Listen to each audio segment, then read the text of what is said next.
Okay, here we go. It's time to do the nose. We got all kinds of things to tell you about here today. Before I introduce the panel, I will tell you that the nose is live on Facebook Live. So I assume that means you go to the Colin McEnroe Show page, Colin McEnroe Show page on Facebook, and there you will find us all. You get to see the people that you're hearing, if that's important to you. It's not important to them. In fact, they would rather that you didn't. But you might anyway. And let me tell you who these people are. Rebecca Castellani is a scholar of modern literature. Rand Richards Cooper is a contributing editor at Commonweal and writes the In Our Midst column for Hartford Magazine. Kate Rushin is a poet whose The Bridge Poem is featured in The Atlantic and in a video project by the filmmaker Lucy Walker. So here we go. I'll tell you that one of the things that we're doing that we've never done before is to have the panel read a book. We don't usually do that because we don't have time, but we give them lots of lead time. Came up with this idea, I think, in early May or maybe even late April. And so we read a book called The Power by Naomi Alderman. We will be talking about that in the second segment of the show.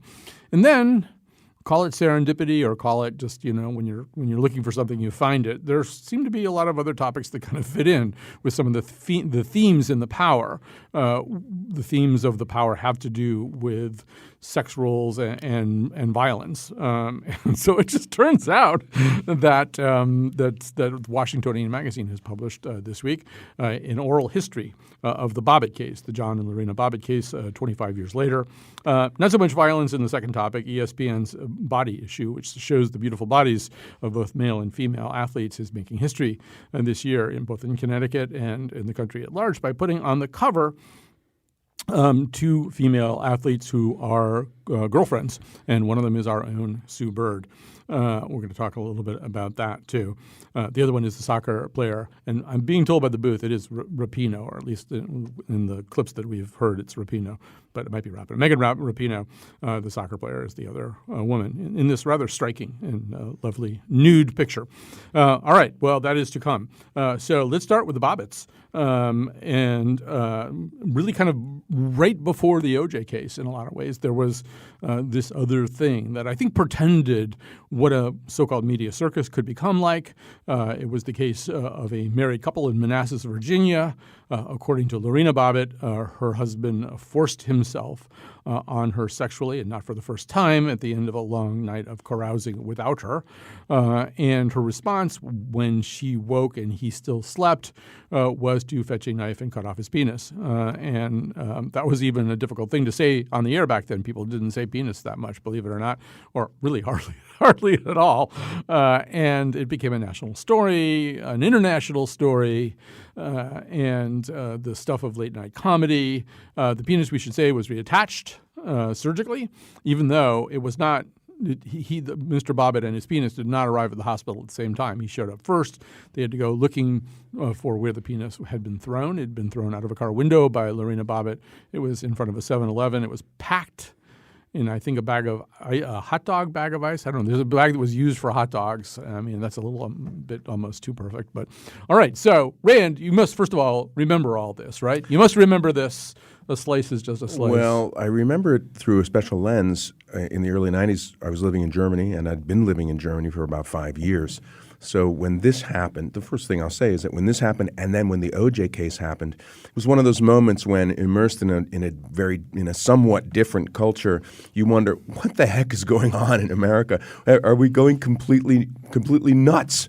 Why have these events become such spectacles? So the first thing I have to say about this is maybe it has to do with some shift in some sort of new hybrid between news, entertainment, and spectacle that I would lump this event and the O.J. event in together. The second thing I'd say is this case, and both reading about it the way we did and talking about it now, has a very serious side, and then this other side that is like crazily funny in the darkest kind of way. So that split is worth talking about. Yeah, I mean, I was shrieking with laughter reading this oral history, although to tell you the truth, some of my laughter may have been rather nervous laughter. So yeah, Kate, it's both it was both a very new way to tell a story, but it's a very old story in a way. I mean, it's part of the fundamental Freudian wiring of human beings, anxiety about this kind of thing. Somebody's going to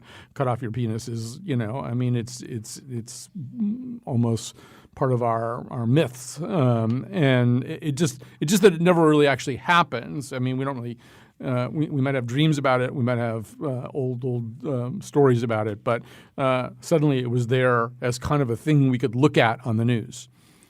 I was really glad to read the oral history in the Washingtonian because, like most people, I remember the media circus aspect. I remember, of course, the most sensational aspect of the whole story.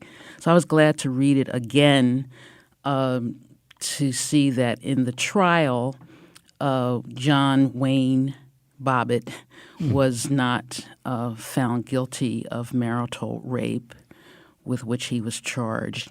And Lorena Bobbitt was judged not guilty by reason of insanity and then was in an institution for a period of time. I also did not know or remember that Lorena Bobbitt was a young immigrant from Ecuador, and she didn't speak perfect English. And she talked about the fact that John Wayne Bobbitt was her first boyfriend. So she was very young, inexperienced, hadn't dated before, and he was a Marine. He was a Marine vet. So I found those details to be really enlightening. Rebecca, I'm also wondering, for somebody your age, I mean, did you just grow up knowing about this, or did this? No, I was 2 when this happened, so it wasn't really on my radar. But gosh, about 10 years, well, maybe 11 or 12 years after that, I was before I was a scholar of modern literature, I wanted to be a doctor. So I went to this youth leadership forum on medicine.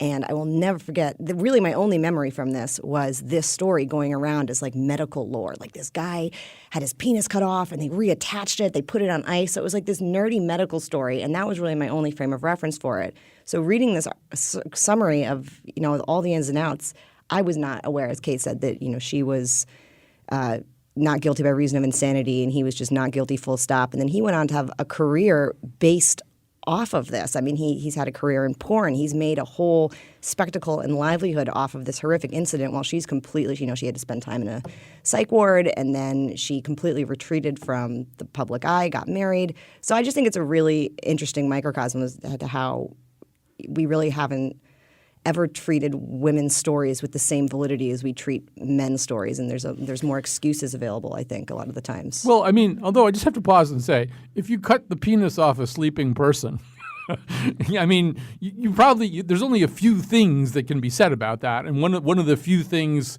that she could say in that situation was, "I was temporarily crazy," and they had a law in Virginia that said if you plead temporary insanity, you have to go under observation for 45 days. I mean, I don't know, like, what other outcome there might have been. I mean, it wasn't to me, an that's accident. self-defense. If you're raped by someone and you've had a history of violence with them and you've reached the end of your tether and you're, panicked in the wake of rape, I don't necessarily see that as... Well, typically you could leave the house, call the police. There actually are other remedies besides cutting off somebody's penis. I mean, let's be honest about this. That's not a societally sanctioned response to it. I mean, the only real explanation for it is I went crazy. I didn't think about calling the cops. I didn't think about leaving the house. All I could think to do was cut off his penis. Well, it was a horrible, horrible act of violence that Lorena Bobbitt perpetrated against John Wayne Bobbitt.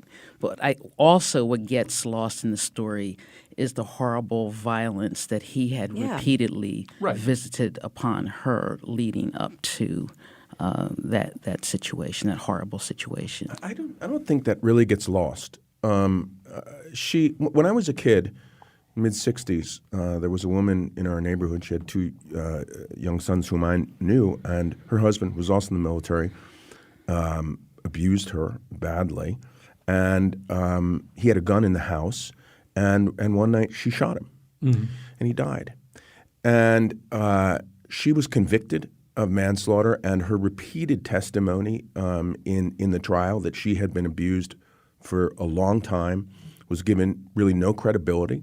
She served a bunch of time in prison. During that time, she was a pretty self-motivated person. She got a PhD in like musicology or something, and later taught at a college. And what I want to point to was the environment of opinion in that town ran like 9-1 against her.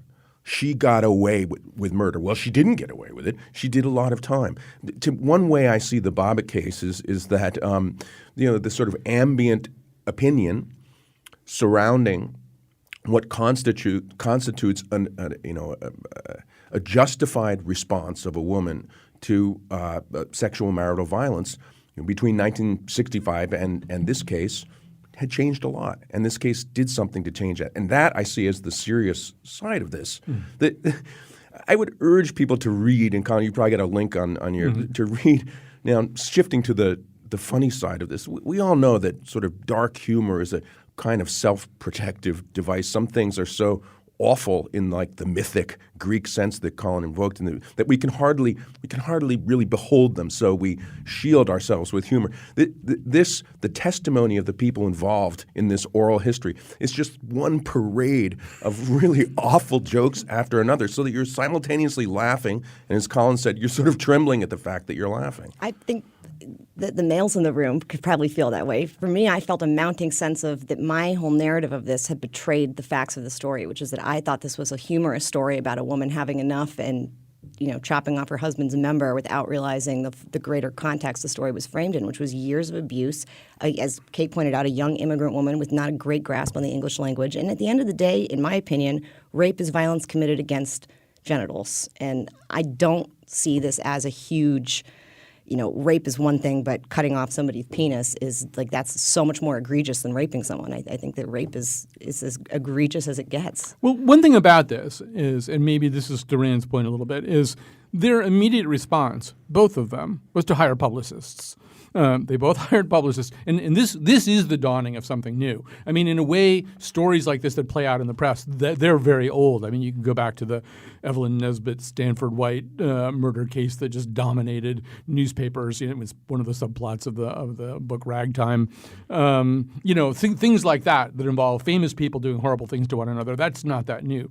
But this understanding that you could, in the culture that was going to lead to reality television and things like that, and already had in the sense of the Loud family and stuff like that, you could, maybe your smart move was to sort of see how you could tell your story in a very effective way that you might even be able to monetize. And so this oral history does talk about the fact that, newspapers typically struggle about whether to name the victim of a rape or not, and usually don't, but she hired a publicist. So the Washington Post, for example, made a different decision.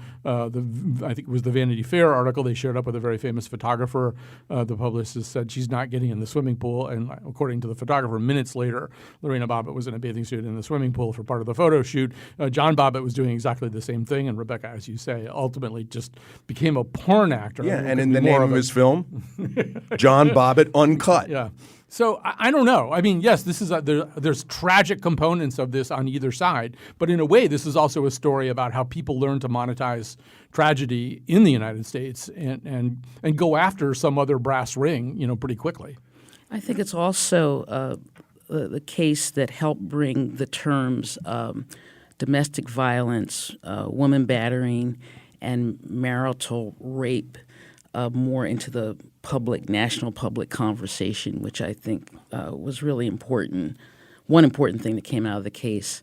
And I find it not quite so ironic that Lorena Bobbitt, who's now Lorena Gallo, runs a foundation to prevent domestic violence and to educate around it. And John Wayne Bobbitt went on to be accused of battering two more intimate partners. Right. He's clearly a creepy, horrible, violent guy. And, even if you had some doubt about it at the end of those two trials, some of those doubts are allayed by his after story, as you point out. Colin, can we just point quickly to the form of this? I'm interested in it. For those who haven't read it, anyone who had anything to do with any aspect of this case, including surgeons, lawyers, the cops who were there, are sort of invited in effect, to this round table. So the format, the familiar one, is sort of eyewitness to history format. It's the kind of thing you saw with like the Cuban Missile Crisis, where many decades later, some event of global importance, we now collect all the players, and they're all sort of reconciled in a way. The main thing for them is now that this happened, and we were there. Right. So there's a way in which this form generally is attached to like major global historical events. It's inherently formally ironic, really, to have the slicing of a man's penis be the content for this kind of form. Yeah, it's sort of a TikTok, as we sometimes call it in journalism. You sort of walk through moment by moment all these people. I mean, there are moments, for example, the surgeon who did the reattachment, who I think it's fair to say had never done anything like that before, and it took him 9.5 hours. He said now he could probably do it a lot faster, but this is sort of terra incognita. But there's this amazing quote where he says that the other surgeons didn't believe it and said, well, it's like dangling or something, right? And that's how you're going to – and he said, no, it was like – in the front, the front yard of a 7-Eleven. They had to go get it, and the surgeons were coming in to watch because nobody had ever seen anything like it. I guess he said it's there. It's sitting over there on the table. So you read these things, and it does have this sort of Gogol-like level of just insanity to it. I like that they tried to have a dog come find it, and the German Shepherd couldn't find it, but a Cocker Spaniel could. Yeah. Oh, that I did get a chuckle out of. That was Was one that of the many true, or jokes. was that a No, that was one of the many jokes. We can see why that would be the right dog. Right. So anyway, we are going to switch gears here, maybe to a happier kind of story. I hope so. So every year, ESPN, the magazine, does something called the Body Issue. Famous athletes disrobe and pose for very interestingly posed pictures that accentuate their rippling muscles and their aerodynamic forms. And I don't know how else to talk about this. And this year, there's actually two very famous UConn basketball players involved, Breanna Stewart and I think more significantly, Sue Bird, who was, of course, the great point guard on some of the legendary UConn women's teams, has gone on to be a big star in the WNBA. She's the all-time assist leader in the WNBA, playing for the Seattle franchise. She's currently dating a soccer player named Megan Rapinoe, and the two of them pose together. They're the cover. It's an interestingly you may have seen it'll be easy for you to go find the picture. It's everywhere right now. But they are interestingly symmetrical. Sue Bird is kind of spinning, or at least kind of holding up a weight basketball on her finger, whereas Megan Rapinoe sort of on a diagonal from there is holding down a white soccer ball with her foot. And I've watched this fascinating interview that ESPN did, a little video interview of the two of them talking about it, which is just terrific. So let's start here. I mean, this is I think this is great and revolutionary, but it does sort of kick up against one tripwire, which is that one of the things that we've been told an awful lot here in Connecticut in particular is don't sexualize women basketball players. Don't talk about whether Kelly Schumacher is hot or not. That's not relevant. She's an athlete. When athletes begin disrobing and exhibiting themselves nude, I don't know. I mean, I love this picture. It's one of the happiest pictures I've seen in a long time, with these two beautiful athletic women smiling. But I mean, there is a little. Some people, I think Rand said this in the email. Some people are going to look at this for the wrong reasons and in the wrong way. Well, I think I would might have a different attitude about the picture if I were seeing it for the first time, say, in MoMA. Mm-hmm. I'd probably have a different attitude. But because it's on the cover of ESPN magazine, I have to ask myself, is this woman power and gay power here in June, or is this just a different version of the same old, same old? And yes, it's beautiful, et cetera, but we can't get away from the fact that being naked is being in the down position. And whenever anyone wants to dominate someone, what they do, imprison someone, kidnap someone, they take their clothes off of them to humiliate them. Mm-hmm. So I think we can't separate all those things from the image, even though we might enjoy looking at the beauty of the photo and these two strong, healthy, accomplished athletes. When men can take their shirts off and pose on a cover, and they're not exposing their total selves. Well, true. For most of these people, first of all, men in the body issue, we should be clear, they don't take their shirts off. They take all their clothes off. Everybody takes all their clothes off. And usually the poses don't show, Right. the naughty bits, whether it's the men or the women. Yeah. I guess I still have to ask myself, what this means, not just as a nice cover, but what this means in terms of what women in general and women athletes in particular are fighting for in terms of pay and endorsements and Title X and all of that. I don't know. Rebecca, how do you see it? That's a really interesting point, Kate, that hadn't crossed my mind. I mean, I saw this on a very superficial level that I'm glad ESPN is showing more inclusivity of the people they're choosing to feature in these spreads. Adam Rippon, the ice skater, was also featured completely bare from behind, too, I might say, in terms of being exposed. He's pretty exposed, and he looks great. But that is a point that it hadn't crossed my mind that I do think is worth just letting sit. I mean, I don't think I've got anything else I can add to that other than it's definitely broadened my opinion on the piece. And I thank you for your comments because I was looking at this from kind of a purely they're stunning athletes. The human body is the human body. Isn't it beautiful? Aren't we amazed that these two beautiful women we're lucky enough to have women athletes like this. But I think to your point, the women athletes face an enormous uphill battle to get the same sort of access and pay and publicity that the male athletes do. So, I just really am thankful for Kate for bringing that up. Rand? So there's text and then there's context. And what Kate essentially said is we really need to focus on the context. Let me focus first on the text, that being the photographs themselves. The bodies of professional athletes, male or female, are beautiful. The strength, the sleekness, the power that they imply. Colin, we were talking earlier about how the typical athlete will burn 4,500 calories during whatever they're doing. I think first and foremost, anyone who doesn't see the simple beauty of these images of these athletes is something's getting in the way of that. Now, are there other questions? Sure, there are other questions, but if I compare the image that we're talking about with, say, the images I've seen over the years in the Sports Illustrated swimsuit edition, we're talking, in my view, a different category of image with a different category of meaning. So for me, let's go and talk about control of images. Let's talk about who's making money off of these things, and we can also talk about are there people out there looking at this in ways that are different from simply awed admiration of athletes? Sure, there are. Is that a problem? I don't know. I have my response to it, and it is what it is. I'm awed.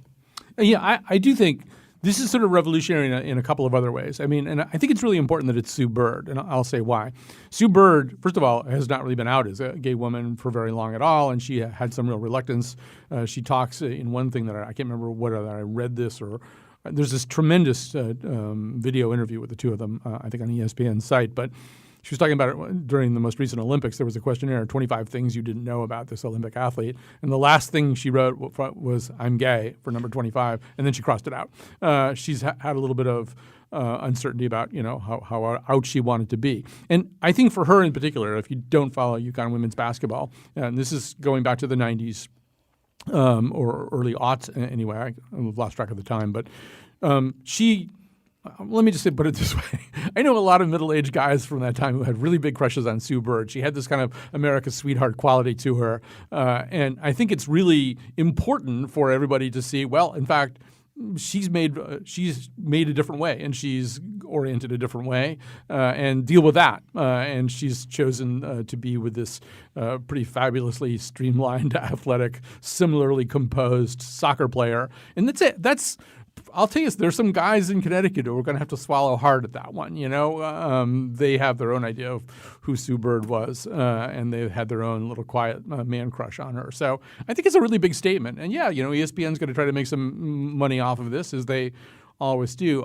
But I also assume that, it also changes the visibility and understanding of these women and gets them more, for want of a better word, normalized. And I would assume that leads to more opportunities for money, acclaim, exposure, not fewer, right? I mean, I don't really see that big a downside just because, I mean, somebody's always trying to make money off of somebody else. Well, I'm sure I would imagine this whole process was probably empowering for the two women because they wouldn't have done it, I assume, if they hadn't wanted to, and I'm sure they went through their own journeys about it. And I still think it's useful to look at it in a bigger context. No, I'm glad you brought it up. All right, we have to take a break. We can talk about this longer, but we have to get ready to talk about The Power. We read a whole book. We need some time to talk about it. We'll be back. Oh, pay attention to this song, which I chose. I woke up this morning with a bad hangover, and my penis was missing again. This happens all the time. It's detachable. This comes in handy a lot of the time. I can leave it home when I think it's going to get me in trouble, or I can rent it out when I don't need it. But now and then I go to a party, get drunk, and the next morning I can't, for the life of me, remember what I did with it. All right, I should have it right in front of me, but I don't. The name of the emailer, a woman who emailed me months ago saying, do you guys ever talk about books on the nose? You should talk about this book. And she listed this book, The Power, by Naomi Alderman. Now, I personally had not heard of the book. It turns out it was on a number of best books of the year lists last year. It was also one of President Obama's, I think it was his favorite novel of last year. So I thought, why not? So it's a book that Rebecca and I were saying this a few episodes ago when we were promoting towards this show. It's one of those books when you describe the premise of it, you sound crazy, or you sound like this would be a pretty crazy thing to be holding up as literary fiction. But rather than have me or Rebecca or anybody else do it, let's have Naomi Alderman do it. This is actually from a video that she and Joa Ando, who does the narration for the audible version of this book, a promotional video that they made. So let's hear what Naomi Alderman says the book's about. So The Power is a feminist science fiction novel in which all of a sudden almost all the women in the world develop the power to electrocute people at will. Like that. Yeah. And I'd go back. Yeah. All the way from a little tickle to full electro-death. And then everything's very different because at that point, the silhouette that you need to be frightened of coming down the dark alleyway towards you is not a man's silhouette, but a woman's silhouette.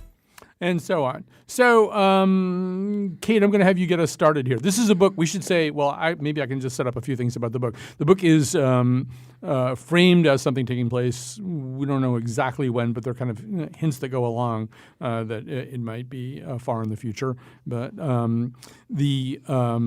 it's framed as a series of stories told through essentially four different perspectives. The four perspectives are a young woman who, in the midst of this new movement, becomes the leader of essentially a religious cult or it's maybe too big to be called a cult, but a kind of church that embraces this kind of power. There's a young British woman from the criminal underworld who becomes not only a close associate of this new religious leader, but also someone who is profiting from a certain linkage between this power and a certain kind of drug. There's a female politician, who I think rather cynically aligns herself with various other people, and as it goes along, and you start to see her exhibit some of the traits that we associate with male politicians. And then there's the only major male character, a young man who very early on becomes kind of the video journalist best positioned to chronicle this whole thing. He makes a name for himself by just being in places where this power is displayed, where this power is used to right wrongs, and sometimes where this power is used to commit acts of maybe not non-retaliatory violence. But anyway, he becomes very much the bard of this whole thing as a video journalist. So that's as much scene setting as I'm able to do at this time, Kate. I don't know, just tell me how this novel, tell us all how this novel spoke to you.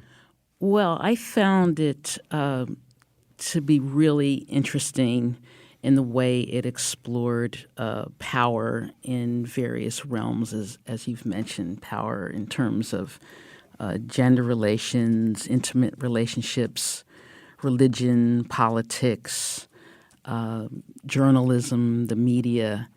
And it was, well, Naomi Alderman flipped the script and then maybe flipped it or half flipped it again. And I found it an interesting read that kept me moving. I liked the different characters that she brought together. You mentioned Allie's the abused foster child, abused by fundamentalist parents, and we've got Roxy, the daughter of the British underworld figure. We've got Tunde, the Nigerian independent journalist, and we got Margot, the politician. And I just found it a very interesting read. Now, I'm not comparing it to War and Peace, but I felt that it filled one of the reasons that I read and one of the reasons I teach, and that is to discuss values, to discuss what we value as individuals and communities and nations.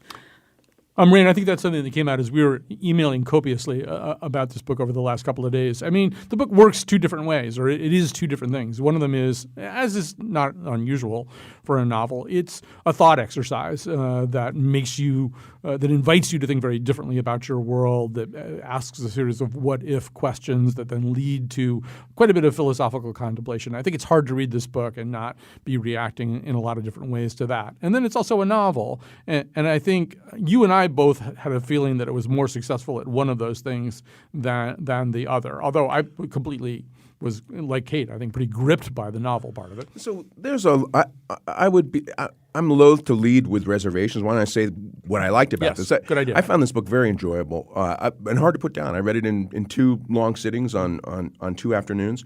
And Colin, you used the phrase a thought experiment, which is just what I've written down on my notes here. Really, there are two central things on offer in this book, and I found both of them pretty attractive. Partly it's an inquiry, obviously, into power and how it works in humans and society. There's one point where a character in one scene asks why two others performed a particular act of cruelty and betrayal, and the other character answers simply, because they could. The narrator then says that's the only answer there ever is. So partly the book is a kind of novelized meditation on power and human nature. But the second, so maybe a subset of the first, is to highlight through reversal just how awful the patriarchy has been through human history in a sort of like, how would you like to be treated this way challenge to males and to male readers. So in doing this, it makes a pretty deft reversal of victimhood, and it lets both characters and readers take in the implications as we see women empowered starting to behave as badly as men. Now, I'm the kind of, when I watch horror movies and thrillers, I'm the person who always loves the first third of the movie by far the most, when sort of things ominously begin to happen. And I found that was true in many ways in this book. As the women begin to recognize the extent and the uses of their powers. There's one scene where Margot, who's the mayor, and who suffers under an obdurate and obnoxious governor whom she detests, Margot has secretly discovered that she has this power. It's politically inconvenient for her to announce this, so really only she knows it. But she starts to experience an interesting new edge to her thoughts about the governor. And as he's treating her peremptorily and dismissively, she starts to think, I could kill you for that. And the narrator adds that this thought has become a constant low-level hum in her. So one of the satisfactions this has for us is seeing now through the eyes of newly empowered women a set of thoughts about men that range from simple condescension through objectification, through really quite violent and barely suppressed thoughts. And I found all that pretty captivating in the novel. Yeah. Rebecca?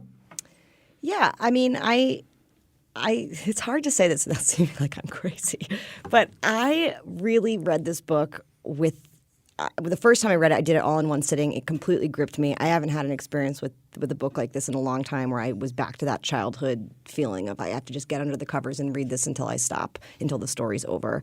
And then I read it again slowly. And on the first read, I felt very wrapped up in these stories of these women. And as I said in our emails earlier, I found myself saying a lot more than, well, power corrupts everyone, regardless of whether you're a male or a female. I was taking the stance of, pay attention, men, this is how it feels. This is what it feels like to be underestimated and objectified and have your work plagiarized by your male colleagues. I mean, there's just so many micro instances. You can barely count them all.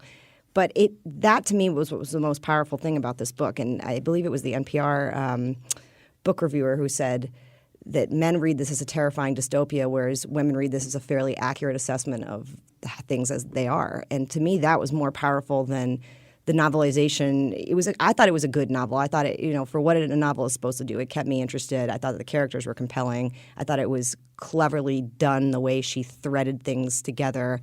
But what was more powerful for me was the feeling of anger and violence that I felt on behalf of these women, and this idea that I want this. I want to walk with power in my hands and not my keys in my hand when I'm walking in my car at night. Like, that is something that really appeals to me. And then that kind of got me thinking on my second read, well, why do you feel that way? That's, you really shouldn't want to feel that way. That's not a good feeling. It doesn't feel good. But I think there's a lot of outlets for men to express their violent feelings. We have video games that are marketed towards men. We have, boys will be boys on the playground with fist fighting, and women really aren't given that same space. And I think to imagine a world in which we are scary and powerful, and you see a woman across the street and that inspires the same fears, a woman walking alone seeing a big burly man coming towards her across the street, like, that's very seductive for me as a 27-year-old young woman that has felt more often than not with power relationships with men that I'm at a disadvantage. I mean, to feel like the advantage is back in women's hands, quite literally, was really compelling for me. I mean, I think that the book works both ways. I mean, certainly as I was reading the book, and I sort of read the book in two chunks too. I read most of it on a long plane ride back from Italy, and then put it aside, and then picked it up and finished it off. And reading it the first time, I was constantly toggling back between, as horrible things would happen perpetrated by these women who had this new power, I would go, oh, that's really horrible. And then I go, oh, wait a minute, that's going on right now. It just, the genders have just been flipped, that's all. But it's happening. All of these things are happening right now.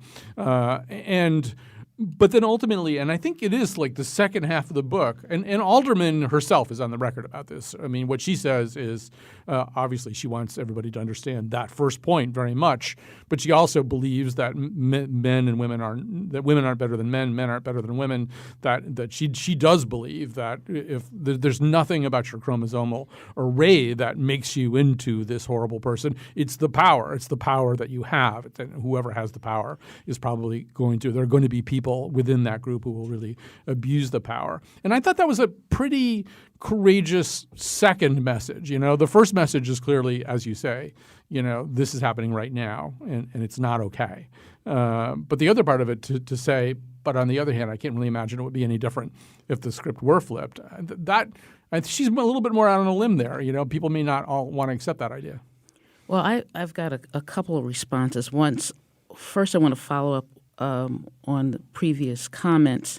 One example that really hit me is it's a situation where, as little girls are developing this electrical power in their skeins, which I thought was a cool joke. Right. We don't have time to explain what a skein is, though. But relating to spinsters and knitting and women and all of that, that the little boys became afraid of the girls, and then the parents of the little boys started keeping them in. Little boys, young men, started keeping them in to keep them safe.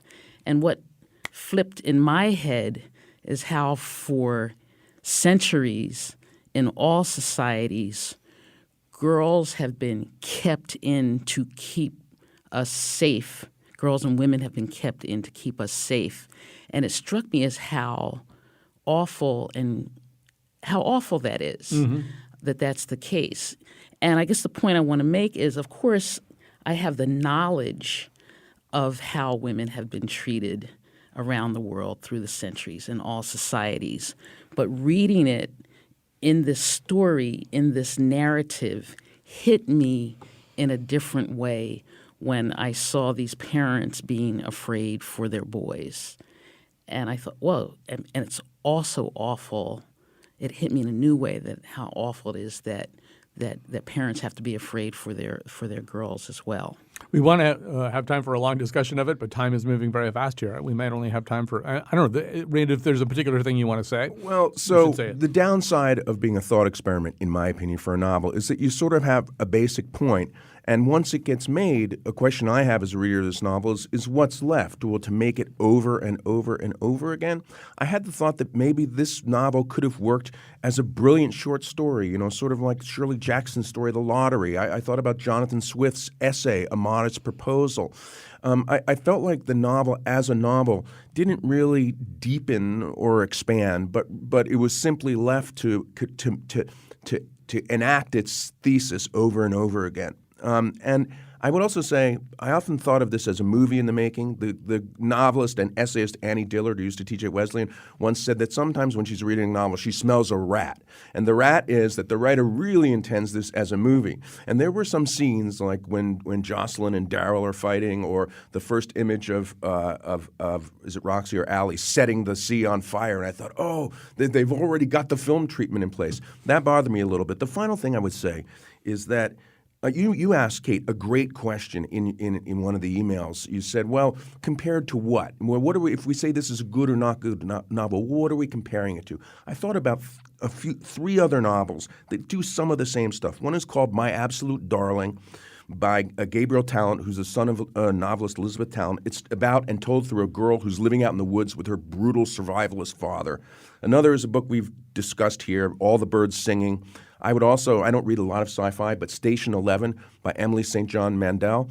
These are three books which I think do a lot of the same thing that this book is doing, but they do it in a way that involves you more in the inner life of a girl or a woman under enormous pressure. Less sort of think piecey, more rich novel writing.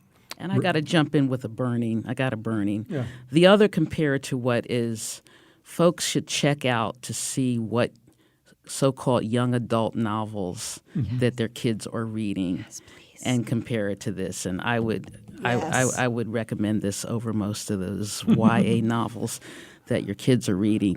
And the other thing I've got to say is that she's also talking about, in a way, the promise of the women's movement from the 70s. And we imagined that if women had power, that we would have a utopia. And instead, Alderman has given us a dysutopia, because power in the absence of morality and principles is going to turn out the same way. Rebecca, you're going to get the last word.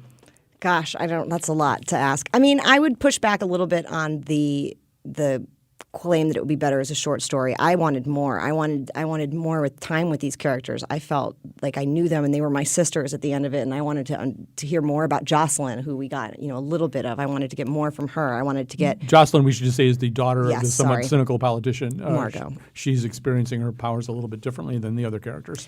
So I do think it deserves a novel treatment.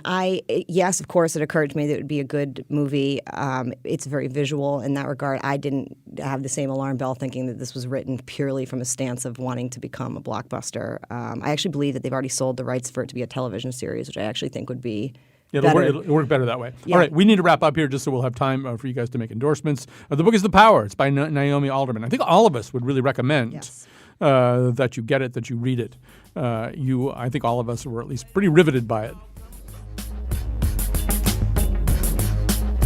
I give you power. Away, I can take it away. Watch me.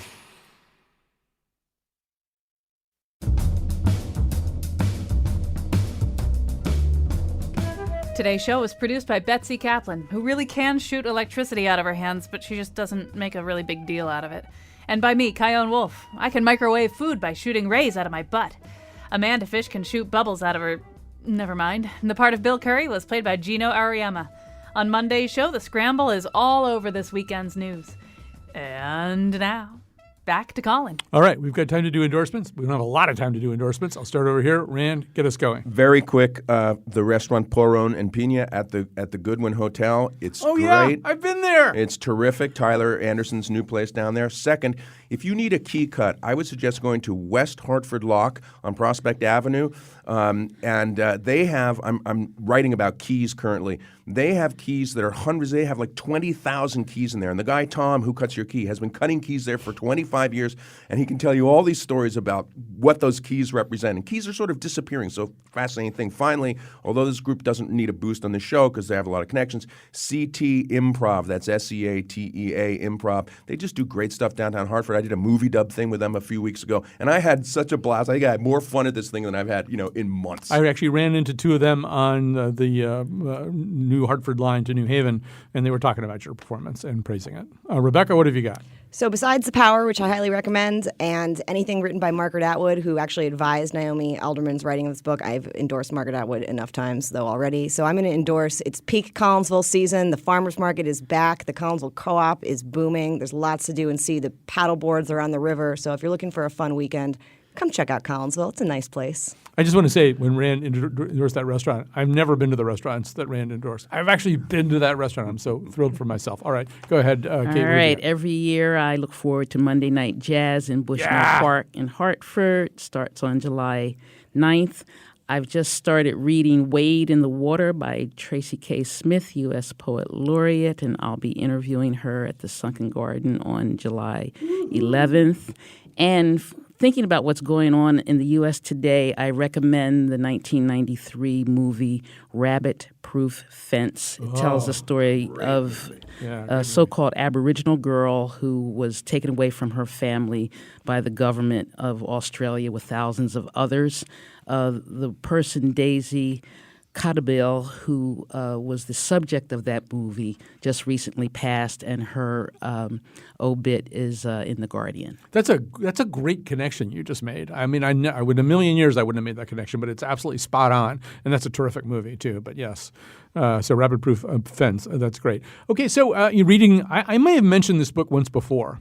But when I picked up The Power, I had to put down a book I was reading called Educated by Tara Westover.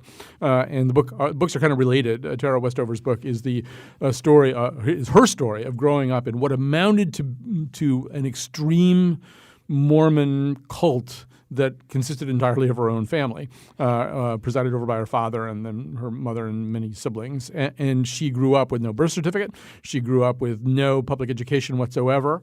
And when she went to BY, her family was so conservative, her father was so domineering and cultish that when she went to Brigham Young University, I mean, he thought she was going to Gomorrah. So anyway, it's basically sort of how she fights through this. I mean, their plan for her was that she was going to be a plural wife, so to speak, that she would be married into some kind of polygamous arrangement. She wound up with other plans for herself, wound up at Cambridge University, among other places, despite the fact she had no public education. It's an amazing story. And the other thing that I would quickly say is that, and this isn't an endorsement so much, maybe I can make an endorsement and just say that obviously, I spent the first 20 years of my career in the newspaper business, and yesterday's events in Annapolis were searing for everybody, and maybe especially searing for those of us who spent a lot of time in newspaper newsrooms, and a place that always felt really kind of safe. I don't know why it felt safe, but I mean, it often was a very unstable place, and a lot of people with disturbances would be very interested in what we were doing. But it's just so sad. And Rob Hyacin was a guy who had reached out to me earlier in my career to write to me about stuff that I'd been writing. Just seemed like a very especially gentle and sweet guy. So I don't know. Hug your newspaper. Hug a newspaper person. Pick up a newspaper, an actual physical newspaper, and read it. Do something like that. Maybe honor the work of these people. And I guess the one thing I'll endorse is last night, one of their reporters said, he tweeted, "I'll tell you one thing, we're getting a damn newspaper out tonight." And that's so newspaper people. Yes, we just had a shooter in our newsroom. We're getting a newspaper out tonight. Thanks to everybody who helped out today, and thanks especially for this great panel, poet Kate Rushin, scholar Rebecca Castellani, and writer Rand Richards Cooper. We'll be back on Monday with The Scramble. Talk about everything as a matter of fact. Oh, yeah. Talk about Torrington, Vernon, Danbury, Waterbury, Alderberry, Woodbury, hitting on New Britain, Vernon, I already said that one, Avon, Farmington, yeah.